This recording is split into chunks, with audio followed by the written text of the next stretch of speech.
Hello दोस्तों। आज हम एक फ्रेंच मेलोड्रामा की कहानी का विश्लेषण करेंगे जो 2013 में रिलीज हुई थी और जिसमें थोड़ा सा एरोटिका का टच भी है। इसका नाम है यंग एंड ब्यूटीफुल। कहानी घूमती है एक 16 साल की लड़की इसाबेल के आसपास। वह एक हाई स्कूल स्टूडेंट है जो पिछले 7 साल से अपने डिवोर्स्ड डैड के बिना अपनी माँ और स्टेप डैड के साथ एक अमीर और कंफर्टेबल फैमिली में रह रही है। देखने में लगता है कि उसके पास सब कुछ है जो कोई भी चाहे, लेकिन इसाबेल को हमेशा कुछ और चाहिए होता है। समर हॉलिडेज के लिए उनका परिवार बीच के पास एक कंट्री हाउस में रह रहा होता है।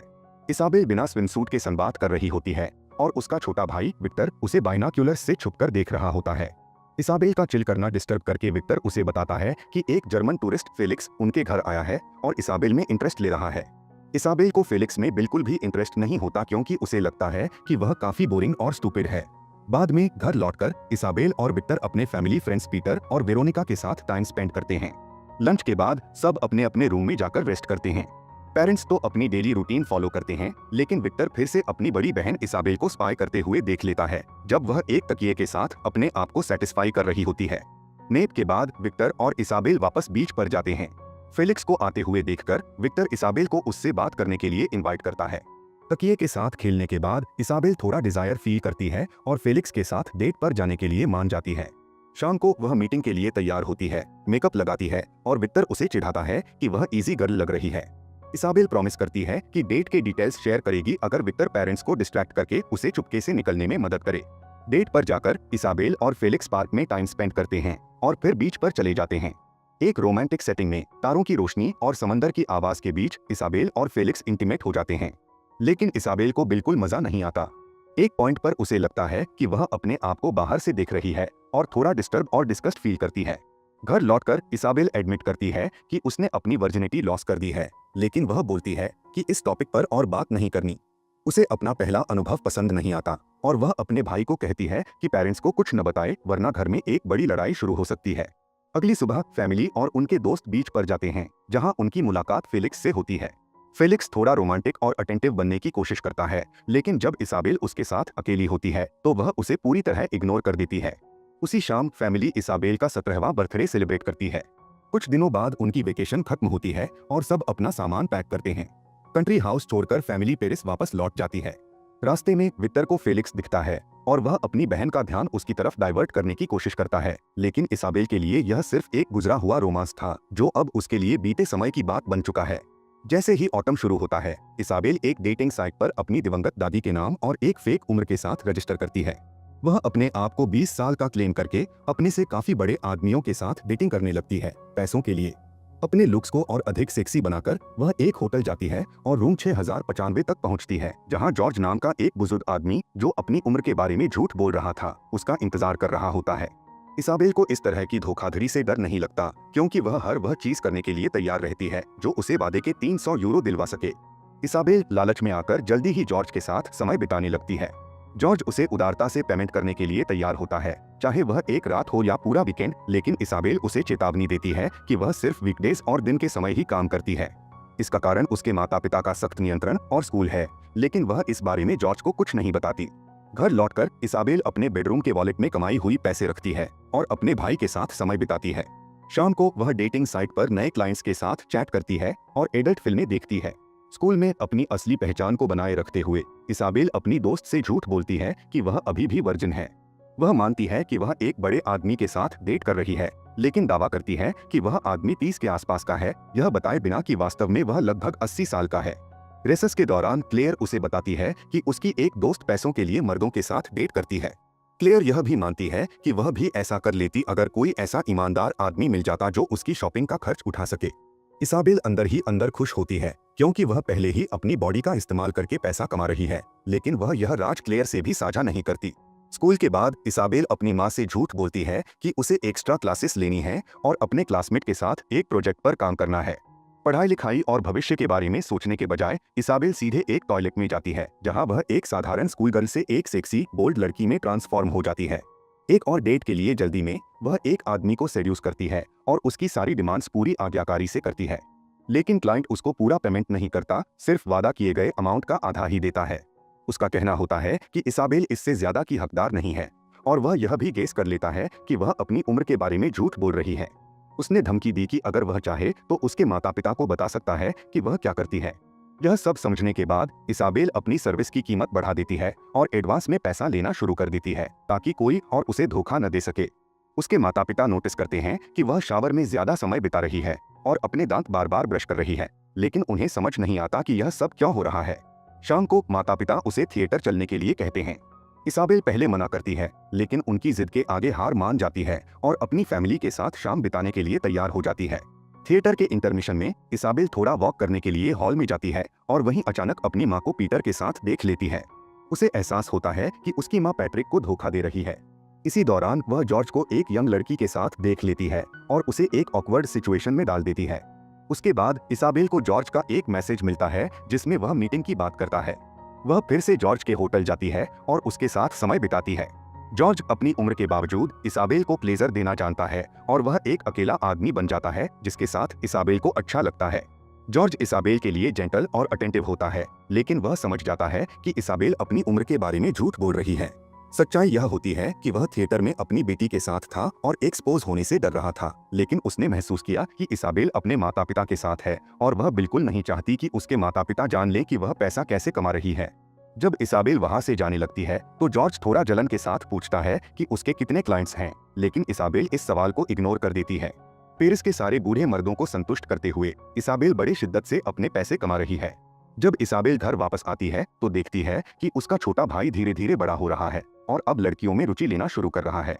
अपनी व्यक्तिगत जिंदगी के बारे में बात करने से वह अभी भी डरता है और खुले विषयों पर चर्चा करते हुए शर्मिंदा महसूस करता है, लेकिन इसाबेल को यह सब काफी मजेदार लगता है। कुछ दिन बाद इसाबेल फिर से जॉर्ज से मिलती है ताकि कुछ यादगार घंटे बिता सके, लेकिन एक वक्त ऐसा आता है जब जॉर्ज को अचानक से तबीयत खराब लगती है। वह अपने दिल को पकड़ता है और वहीं उसकी मौत हो जाती है। इसाबेल, जो अब एक डरी हुई सुंदरता बन चुकी है, उसे बचाने की कोशिश करती है, लेकिन समझ जाती है कि सब बेकार है। सदमे की स्थिति में वह जल्दी से तैयार होती है और अपने माथे को चोट पहुंचाती है। वह उस कमरे में ज्यादा देर तक रुकना नहीं चाहती, इसलिए वहां से भाग जाती है, लेकिन जाने से पहले अपने सर्विस रेंडर के पैसे लेना नहीं भूलती।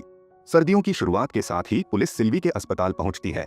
होटल के कैमरों की फुटेज दिखाते हुए पुलिस इसाबेल के इजी गर्ल होने का राज सामने रखती है। क्योंकि वह 18 से छोटी है, इसलिए उस पर जॉर्ज को जानबूझकर नुकसान पहुंचाने का आरोप नहीं लगाया जा सकता, लेकिन उसे मामले में एक गवाह बनाया जाता है। जब पुलिस इसाबेल के घर जाती है तो तलाशी के दौरान उसका लैपटॉप मिलता है जिससे वह पुराने क्लाइंट्स से बात करती थी। साथ ही एक फोन और कमाए हुए पैसे भी मिलते हैं। घर के नौकर और बाकी सभी यह देखकर चौंक जाते हैं, क्योंकि किसी ने कभी सोचा भी नहीं था कि एक मीठी और शालीन स्कूल गर्ल के इतने बड़े राज हो सकते हैं। जब इसाबेल घर लौटती है तो सिल्वी उसे मारने लगती है, लेकिन इसाबेल रो पड़ती है। अपनी बेटी के लिए गहरे प्रेम के कारण सिल्वी उसे सहानुभूति देती है और संभालती है। जब उसे पता चलता है कि यह सब अब इसाबेल के अतीत का हिस्सा है, जॉर्ज के साथ जो कुछ भी हुआ, उसके बाद इसाबेल ने अपनी सर्विस देना पूरी तरह से बंद कर दिया और वह अपने आप में सिमट गई। पैट्रिक, जो इसाबेल का जैविक पिता नहीं है, इस पूरी स्थिति को लेकर थोड़ा उदासीन रहता है, क्योंकि उसे इसाबेल के कामों की कोई शर्म महसूस नहीं होती। कुछ समय बाद इसाबेल को पुलिस स्टेशन पूछताछ के लिए बुलाया जाता है। वहाँ वह बताती है कि उसकी मुलाकात अपने पहले क्लाइंट से कैसे हुई और उसने इजी गर्ल बनने का फैसला क्यों किया। इंट्रोगेशन के बाद इसाबेल यह स्वीकार करती है कि वह अपने पुराने प्रोफेशन में वापस जाने का विकल्प पूरी तरह से नहीं छोड़ती, क्योंकि यह काम उसे खुशी देता है। कुछ देर बाद माता पिता और पुलिस के दबाव में आकर वह साइकोथेरेपी का एक कोर्स करने के लिए सहमति देती है। थेरेपी के दौरान उसे यह काफी मजेदार लगता है कि साइकोलॉजिस्ट केवल 70 यूरो प्रति घंटे कमाता है, जबकि वह कुछ ही मिनटों में इससे कहीं अधिक कमा लेती थी। इसाबेल अपने कमाए हुए पैसे से थेरेपी के खर्चे देने के लिए तैयार होती है और साइकोलॉजिस्ट को यह प्रभावित करने की कोशिश करती है कि वह उसकी मां को पूरी कमाई वापस देने के लिए मना ले। एक नई नौकरी ढूंढने की कोशिश में इसाबेल पीटर और उसकी पत्नी के बच्चों की नैनी बनने का फैसला करती है। रात को बच्चों को सुलाने के बाद वह बोर हो जाती है और एक रबर फ्रेंड खिलौने का संदर्भ का उपयोग कर लेती है, जिससे उसकी शामें थोड़ी दिलचस्प हो जाती हैं। जब पीटर वापस आता है तो वह इसाबेल को घर छोड़ने का प्रस्ताव देता है, लेकिन वेरोनिका उस पर भरोसा नहीं करती और फैसला करती है कि वह खुद इसाबेल को घर छोड़ेगी। इसाबेल यह इशारा करती है कि डर उससे नहीं, उसकी मां से लगना चाहिए, लेकिन वह सीधे तौर पर यह कहने की हिम्मत नहीं करती। घर लौटकर इसाबेल अपने सौतेले पिता पैट्रिक के साथ फ्लर्ट करना शुरू कर देती है और यह स्वीकार करती है कि उसके अधिकांश क्लाइंट्स पैट्रिक जैसे ही थे, बस थोड़े बड़े। पैट्रिक इस बात पर शांत रहता है क्योंकि वह इसाबेल को अपनी बेटी की तरह मानता है। इसके बावजूद सिल्विया अपने पति को लेकर अपनी बेटी से जलन महसूस करती है और एक बड़ा हंगामा कर देती है। पैट्रिक अपनी पत्नी को समझाता है और इसाबेल से बात करने के लिए कहता है ताकि यह टकराव खत्म हो सके और जो कुछ हुआ उसे भुलाया जा सके। सिल्विया और इसाबेल में बहस होती है क्योंकि इसाबेल का मानना है कि सिल्विया सिर्फ एक सभ्य महिला होने का नाटक करती है, लेकिन अंततः दोनों एक समझौते तक पहुंच जाती हैं। जल्द ही इसाबेल अपनी साइकोथेरेपी पूरी करती है जिसमें वह यह स्वीकार करती है कि जॉर्ज के साथ जो हुआ उसका अपराध बोध उसके दिल में है। स्कूल में इसाबेल अपनी साधारण और शिष्ट लड़की वाली छवि बनाए रखती है। एक दिन क्लेयर के आंसू देखकर वह उसके बॉयफ्रेंड के साथ हो रही समस्याओं के बारे में जानती है और वादा करती है कि वह इस स्थिति को सुलझाने में मदद करेगी। शाम को विक्टर इसाबेल को बताता है कि उसकी क्लासमेट लड़कों को 5 यूरो के लिए किस करती है। इसाबेल इस फीस को काफी मामूली मानती है और हंसी में कहती है कि वह तो विक्टर के क्लासमेट्स के साथ भी डेट कर सकती है, लेकिन उनके पास उसकी सर्विस के लिए जरूरी पैसे नहीं हैं। थोड़ी देर बाद इसाबेल एक स्कूल पार्टी में शामिल होती है जो सीनियर्स के लिए आयोजित की गई होती है। वहाँ वह अपनी दोस्त का उसके बॉयफ्रेंड के साथ पैचअप करवाने में मदद करती है। पार्टी में अपने क्लासमेट एलेक्स से मिलकर इसाबेल तय करती है कि वह एक सामान्य रिश्ते को आजमाएगी। वह एलेक्स को किस करती है और उसके बाद दोनों ने डेट पर जाना शुरू कर दिया। रिंग के आते ही पैट्रिक और सिल्विया के घर में कुछ ऐसी घटनाएं होने लगती हैं जो उन्हें तनाव देती हैं। विक्टर अब बड़ा हो रहा है और अपनी गर्लफ्रेंड्स के बारे में सोचते हुए खुद को संतुष्ट करता है। वहीं इसाबेल बिना किसी झिझक के एलेक्स को घर लाती है और बेडरूम में उसे पूरी खुशी देती है। ब्रेकफास्ट के बाद इसाबेल को एहसास होता है कि वह अपने क्लासमेट से कभी प्यार कर ही नहीं पाई। वह एलेक्स से बहुत गंभीरता और सीधे तरीके से कहती है कि उन्हें अलग हो जाना चाहिए। एलेक्स उसकी बात समझता है और वहां से चला जाता है। कुछ दिन बाद इसाबेल फैसला करती है कि वह अपने पुराने काम में वापस जाएगी और अपने लंबे समय से बंद पड़े फोन को चालू करती है। उसे फोन पर कई मैसेज मिलते हैं जो अलग अलग ऑफर्स के साथ होते हैं, लेकिन उसका ध्यान एक खास मैसेज पर जाता है। यह मैसेज एलिस का होता है जो स्वर्गीय जॉर्ज की पत्नी है। एलिस उसे होटल में मिलने के लिए आमंत्रित करती है, वही होटल जहां जॉर्ज ने अपनी जिंदगी के आखिरी पल बिताए थे। इसाबेल और एलिस एक दूसरे से मिलती हैं और थोड़ी बातचीत के बाद दोनों कमरे 6095 में जाती हैं। एलिस इसाबेल से अपने पति और उसके साथ हुए इंटीमेट रिश्ते की डिटेल्स पूछती है और इस सच्चाई को जानने के लिए 300 यूरो देने का वादा करती है। एलिस इसाबेल से कहती है कि वह अपने कपड़े न उतारे और सिर्फ उसके पास बिस्तर पर लेट जाए। अपने पति से आखिरी बार विदा लेने का यह तरीका समझकर एलिस शांति से जॉर्ज की यादों को छोड़ देती है और कमरे से बाहर चली जाती है। कुछ देर बाद जब इसाबेल उठती है तो देखती है कि एलिस कमरे से जा चुकी है। उसी पल इसाबेल को एहसास होता है कि अब वह भी अपने अतीत को छोड़ सकती है। वह समझती है कि जो कुछ भी हुआ वह उसके अतीत का हिस्सा है जिसे बदला नहीं जा सकता। मूवी इस तरह खत्म हो जाती है। बस आज के लिए इतना ही। Thank you for watching. अगर आपको ये वीडियो पसंद आई हो तो लाइक बटन दबा दो, कमेंट्स में अपने थॉट्स शेयर करो और ऐसे ही मजे से भरपूर मूवी एक्सप्लेनिंग वीडियो के लिए सब्सक्राइब जरूर कर लेना।